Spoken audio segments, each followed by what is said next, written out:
Welcome to the Marketing Millennials, the No BS Marketing Podcast.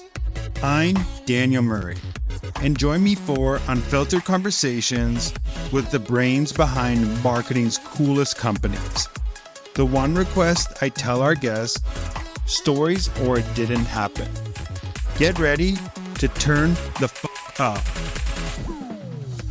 Welcome back to another episode in our series, Marketing Medicine. Today we're tackling a common and frustrating problem. You've got abundance of first-party data, but data silos and technical hurdles are keeping you from using it effectively for personalization. It's a challenge that leaves marketers feeling stuck and customers missing out on tailored experiences that they deserve. But don't worry, we've got the perfect doctor in the house, Dr. Carina, Senior Lifecycle Marketing Manager at IPSY. She is here to diagnose the issues and prescribe actionable solutions. Now let's dive into this episode. Okay, marketing bestie, I'm going to say something crazy. You don't need more customer data. You have the info. You just don't have the time or tools to actually use it to drive revenue or nurture customers. If that sounds like you need to visit Iterable. Iterable is an AI-powered platform for marketers that takes first-party data and delivers ultra-personalized messages for every marketing channel without the engineering lift. Iterable's AI features help build personalized campaigns fast, predict what your customers need, and fine-tune every message for your engagement, cutting busy work so you can focus on being creative. It doesn't matter whether you're using email, text, in-app, web, OTT, or all the above. It all works together seamlessly. Most importantly, Iterable is super simple. No coding skills needed. No wonder brands like Redfin, Priceline, Calm, and Morning Brew all use it to put their data to use.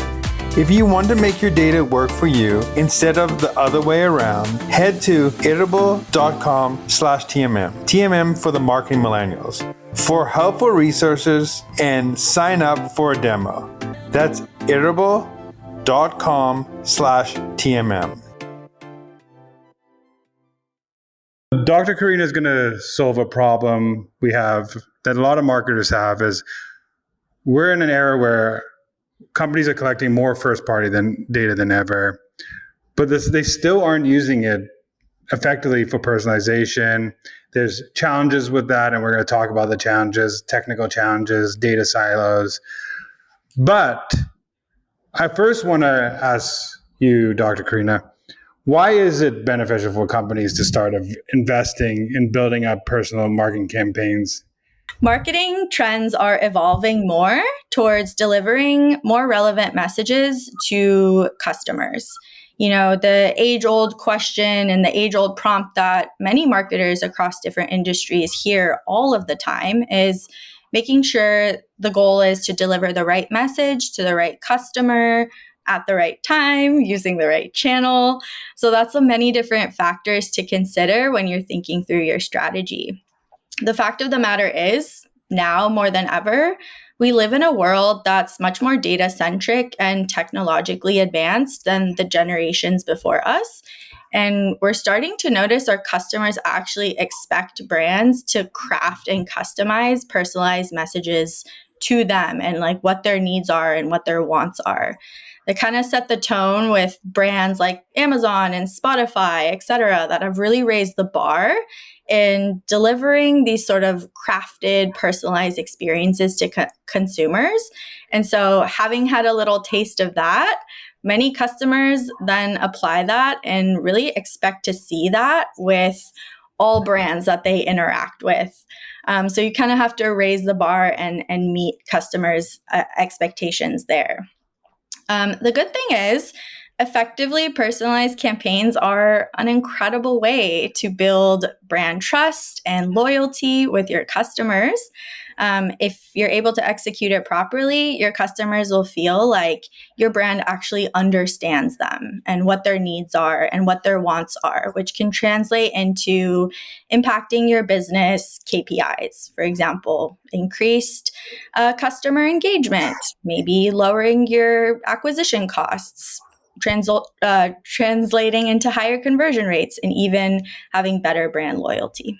I'm glad, because a lot of marketers actually think that personalization is just using first name and that's personalization. But as we know, I like how you stated that these other companies, and especially for like B2B and also e-commerce, like some companies set the bar so high for us as marketers, like you said, Amazon and all these companies, DoorDash, where they have all these personalized recommendations, all these personalized things. And we're not saying that you have to be that, but people want to have things tailored to them. They don't want to be getting, if I'm a guy, I don't want to get like woman makeup served to me. I want to get what I want. And if you're a woman, you can get something different. Or if you're interested in tennis versus interested in this, you can get different. So that's why it's so important to collect these first party data stuff.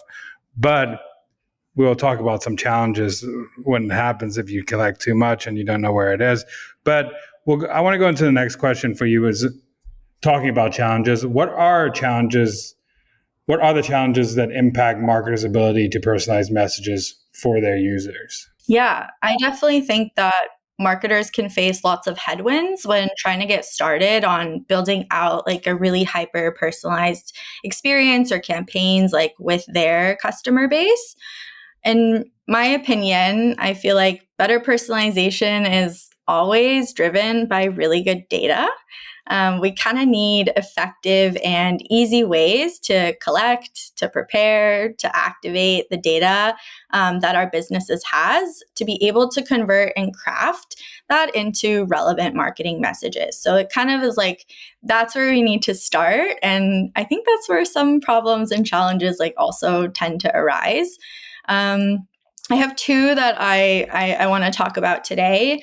The first one that I've seen kind of like across many different industries and many different like types of brands is not really having proper data enablement.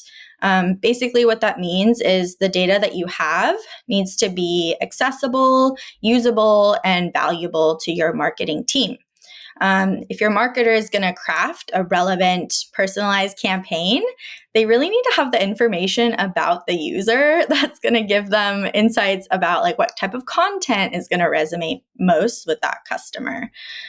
So one thing that I do think that can prevent teams from accomplishing this is if there are data silos in your organization, meaning different teams have access to different data sets, or there's different data dispersed across like multiple different platforms, and kind of prevents your company from approaching your marketing in a cohesive and omni-channel way, making sure that everybody has access to the same type of data. It's really important to keep in mind like proper data hygiene. Making sure that your data is not error prone or inaccurate, that it's like correct, and that you're able to like really leverage that and activate that in the campaigns that you're crafting. One thing that goes into that is, yes, having proper data hygiene, but also the processes and like regulatory systems in place to make sure that you do have proper data hygiene. Something we call data governance. And these are typically owned by like your technical partners and the teams in your org that manage the data and own the data, but are rules that are designed to ensure that your organization's data is accurate, it's secure, it's accessible, and used appropriately throughout the customer lifecycle that ensure what marketers get is accurate and accessible. Really important for marketers to be able to have confidence in the data that they have. There's nothing worse than receiving a campaign and building out like a strategy and like realizing that it's not relevant at all to your customers because it's like incorrect. So that's definitely like a foundational piece to keep in mind and maybe facing some headwinds if you don't have like the proper data hygiene or data governance in place. Obviously, as a marketer, you don't really own these types of things, but it helps for you to like kind of take ownership and be proactive and make sure that you have a generalized system understanding so that you can influence and advocate for your needs across like different departments. So that's like one challenge that I've seen like across the board. What do you think about that? Yeah. I mean, that symptom, especially for marketers when they are using a ESP or automation, like that marketing automation has to have that data delivered into the fields that you want those fields to have. So if you don't have a good data governance, data taxonomy, you need to have that data fed for example, like your email campaigns or text message campaigns or whatever. Like you need them to be formatted the right way, and also formatted how that system will accept them, because sometimes if you have data the wrong way, the system won't accept them, or if they put it populating in the wrong field. So it is so important to like set up a good data governance and data taxonomy at the beginning before starting to collect all this first party data. I also think having one source of truth is a big thing. I think a lot of people have too many sources of truth. And what I mean by that is like they will have something maybe in their Salesforce, or they maybe in their iterable, and then they'll have it in another place, and in another place, and another place, and another place. And I found that like having a data warehouse that pumps into an iterable or pumps into something where you can feed data from multiple places, from one place to multiple places, is the best way to do it. And because that will keep your data consistent if you have one source of truth of data. Yeah, I 100% agree with that. And I think, that's one of the challenge with having data silos where you don't have that single source of truth. You've got like different sets of data coming from different places, or they're not like cohesive, and you don't really know where that single source of truth is. That can be a big challenge for marketers to know, like, well, which data set do I like use, or how do I get access to that, or those types of things. And that causes another symptom too, which is over reliance on having to keep asking data teams and other people to what data should I use, and that slows down campaigns and everything. But I know you wanted to talk about another symptom that can affect this personalization. So you want to go into that? It actually, like what you brought up, is exactly what I was going to talk about next, and kind of leads me to sort of the second challenge that I've identified is like marketers not necessarily having the right MarTech tools and the technical infrastructure to effectively activate the data that you do have.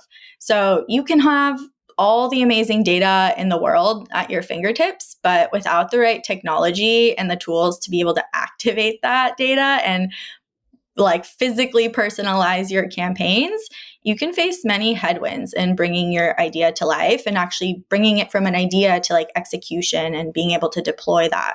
So I cannot stress enough like how important it is to invest in the right marketing automation tool and really understanding how the data is flowing in and out of that tool that you use.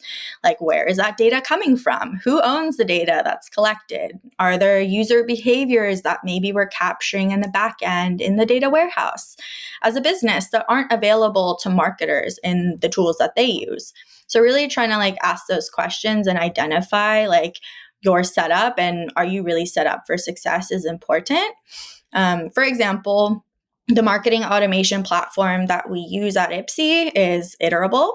And they actually provide many different solutions to make personalization easier for marketers, whether that's like building out different data feeds or catalogs to be able to bring in like business level data to like supplement the user behavior data or like the profile attributes that you have, or even simply using handlebar logic to bring in different creative into a template. There's many different ways that you can set it up and customize it and craft it to your needs as a team and like with what data you have available. It really just adds that flexibility that we all want and need to be able to craft the campaigns that we want. Another thing to consider that I always like recommend is, do you have the right setup to be able to support personalization with the creative assets? We spoke a lot about like the technical like challenges, but there could also be creative assets, because if you're trying to craft like custom experiences like for your customers, Like, what does that look like in terms of like a visual element? Do you need images to be brought in dynamically, or like different types of copy? Like thinking through like how your infrastructure is like set up, and like if you're able to scale, that's important too. So that's definitely something to consider. And one other thing that I thought of that might also be helpful is, do your MarTech tools communicate with each other effectively? Like, let's say you're running a personalization model on products on your website with a third-party tool or a third-party vendor. Are you able to send that information elsewhere, like maybe your marketing automation tool? You kind of need seamless integrations between all of the systems that you're using across like the company, and making sure that that's a requirement, if you're moving in that direction, to really like look into when you're evaluating your MarTech stack. The good thing is most MarTech tools nowadays are developing features to help marketers accomplish this. Like, we know that personalization is such a hot topic right now, and like being able to craft those like really relevant messages for customers, that's like a need all marketers have, like across any type of industry. It's not just limited to like one type of company or one type of industry.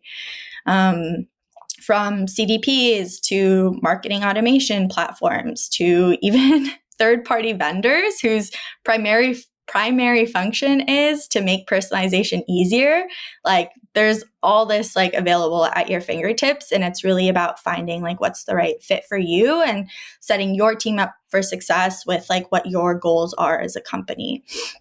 The one thing to keep in mind is when you're like evaluating all of this is making sure it's like the tools that you have are marketer friendly and self-serve.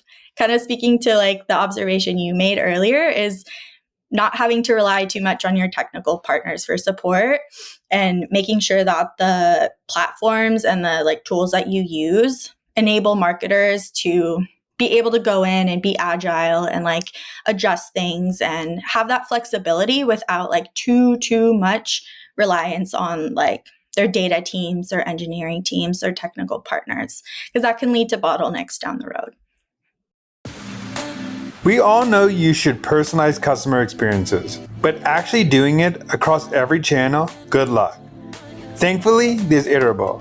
Iterable uses all of your first-party data to talk to your customers across email, SMS, in-app, web, OTT, everywhere, all your channels, one place, seamlessly.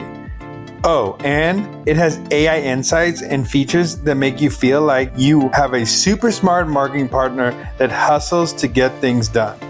Personalization? Done. Cross-channel engagement? Duh. Go to iterable.com/TMM for additional resources and sign up for a demo. That's TMM for the Marketing Millennials. I love that. I like to think about tech stack and data as if, like a house, right?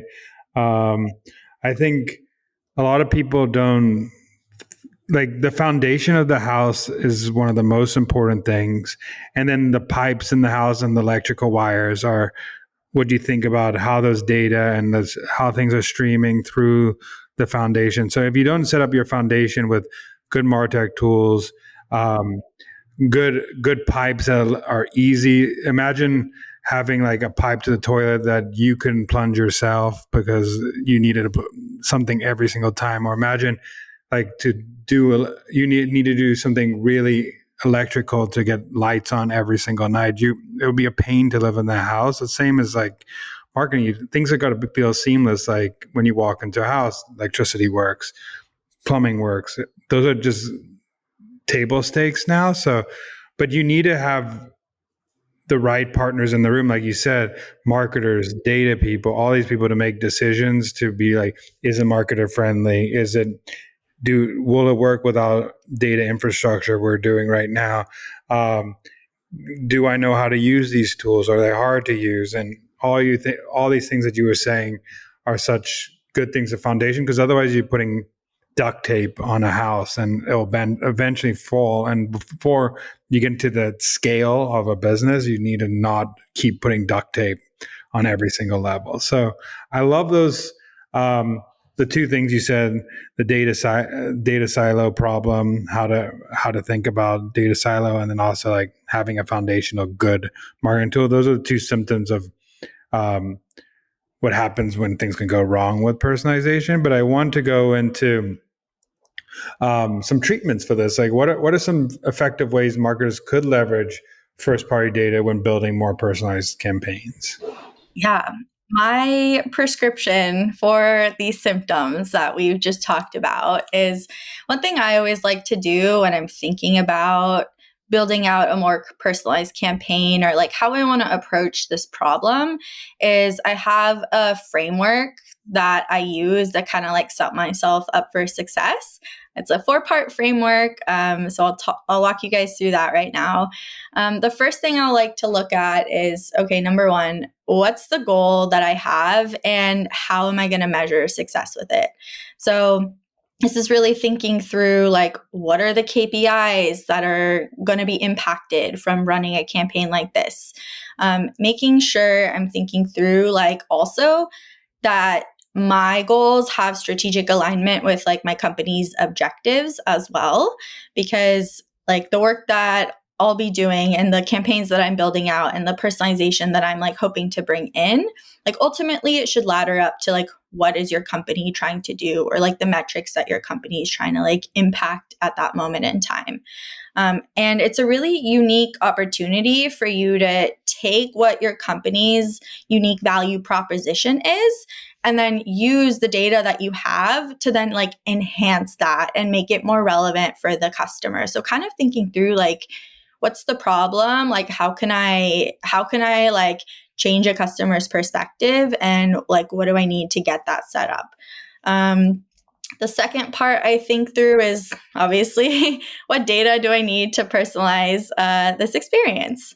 So we talked about data a lot already, but kind of thinking through like what is it that I'm hoping to accomplish like with this initiative or this campaign, and really like talking to my tech partners about like what do we have available versus like maybe what do we still need that we don't already have like available, and kind of thinking through that, listing that out in the framework.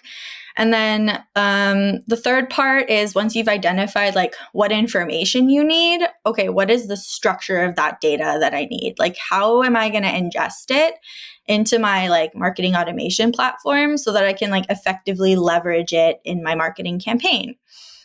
Is it something that's like user behavior triggered? Like that's going to come through maybe in an event, or if it's something that lives on the user profile that's descriptive about that customer, like what is the structure going to be? Do I need to like activate business level data? In addition to user level data, probably going to need like a data feed or a catalog or something like that. Really thinking through like, how am I going to structure it? How am I going to set it up and make sure like I'm set up for success when I'm like ready to go and like launch this? And then lastly, like the fourth part of the framework is how do you bring it to life? What's the impact that it's driving? Really making sure that you're going after initiatives that are going to like move the needle in a significant way and like help enhance like the overall customer experience and journey that you've crafted, that it's like matches and like fits into all of that. And then really like making sure you're sizing it and that it is going to drive and like accomplish the impact that you're trying to reach. And who's going to help you get to that point too? Like what other like partners or team members do you need to help facilitate that? One example I can provide is like maybe let's say you've identified an opportunity like on your website. You've noticed that a lot of traffic is going to like a certain page of your site, and a lot of people are like browsing that site, adding products that you have like to their cart, but there's a big friction point there where customers are like adding items to cart but maybe not like checking out, and you've identified there's a huge like drop off in the funnel there. Well, what can I do to help like improve that experience, both like for the customer to give them that little extra nudge, but also for the business to like help increase like conversions and like revenue? And thinking through like, okay, maybe I need like an add to cart campaign. Okay, the KPIs for that is like helping improve revenue. It's strategic alignment for like helping us like grow that part of the business. Okay, what data do I need to personalize that campaign? That's a user behavior that I'll probably want to like have passed to me in real time in the form of an event. And then lastly, like, okay, what are people adding to cart? What are those like products that they're getting and that they're interested in and have shown intent for? I kind of need like something like maybe a data feed or a catalog to help like tie that business level product data back to like that action. And then I'll be able to like launch the campaign. I think it's important to think about, because I think when also people think about campaigns, also they think about, let's do this one-off big holiday promotion, for example. But campaigns could be these trigger-based things where, let's say, the event you want to collect is their birthday, and you want to trigger an email on their birthday with a discount code, and maybe you've seen products that they've searched before, so you have that data. But it's so important to like know that, hey, one, are we collecting this data, or should we be collecting these data points, these specific data points?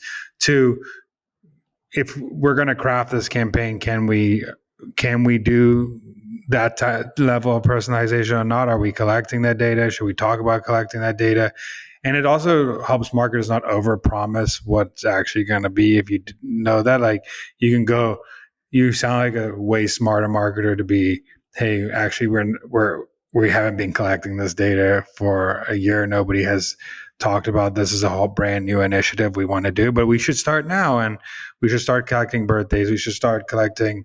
So I get, what is that discount code we want to use? And that's a campaign that ultimately, you said, has a KPI, which is, I want people on their birthdays to check out and buy X, Y, and Z. So it's going to drive revenue. So I think it's so important to think about all these trigger-based things that you could do to increase revenue or increase retention in the product, and have a goal with those things. So thanks for breaking down that framework. Is there any other things you want to leave with us that we should be thinking about when it comes to personalization?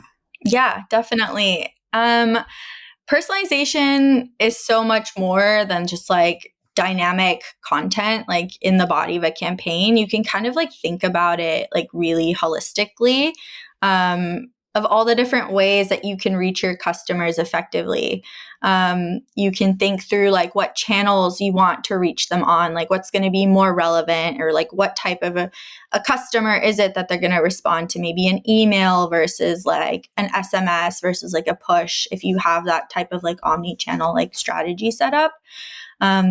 Obviously you can bring in like personalize the campaign itself through dynamic content, like in the actual like visualization of it. But another way, as you mentioned, Daniel, is to like customize it based off of like certain subsets of a broader audience. Like, is it based off of like a behavioral trigger or something that like a user has done in reaction to like your brand or your website that you'll want to like follow up on? Like, that's an example of a personalized strategy. Or thinking through like your segmentation of who's more likely to do what based off of like their user attributes, or like who they are as a customer, and like potential like shopping habits. One thing that my mentors and like advice that I've been given like over the course of my career is really think through and go after the low hanging fruit first. That's like available to you. That's also going to give you a high impact. Like if you're looking to just get started somewhere, and really think through like what's going to move the needle in a significant way. And that'll help you lay the groundwork for success and really prove to your leadership that, yes, it's worth like investing in building out like the infrastructure that we need to be able to facilitate marketing, personalization in a marketer friendly way. And another thing is just to like really, really be authentic to your brand and your customer. Like take a look at, maybe audit like your entire customer journey and look through like, what are we missing? What would be an authentic experience or something that like makes sense for my customer to receive, and really take a look at those like instances and opportunities and kind of like build a strategy around that. And it takes time, like this isn't something that's going to happen overnight. Like Rome wasn't built in a day, and it's not like a race. It's kind of a process. So thinking through, if you start just like chipping away in smaller groves, like at the strategy, and maybe start adding like 1 to 2 things like on your roadmap each quarter, like eventually over time, like that impact will compound.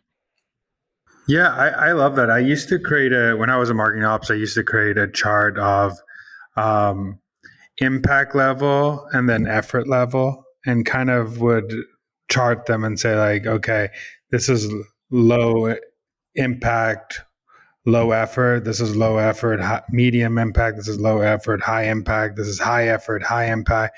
And then I would have this chart, and then I can go to my managers and be like, here are all the things that are like, we could do. Like I could spend my time here, my time here, my time here.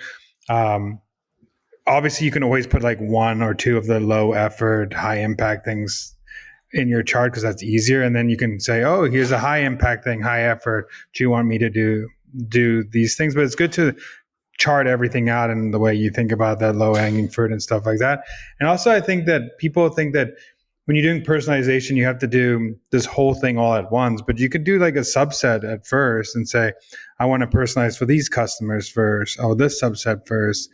You don't have to personalize for everybody at once. You could just launch that campaign and then go to the next one and then go to the next one. It's still going to make impact.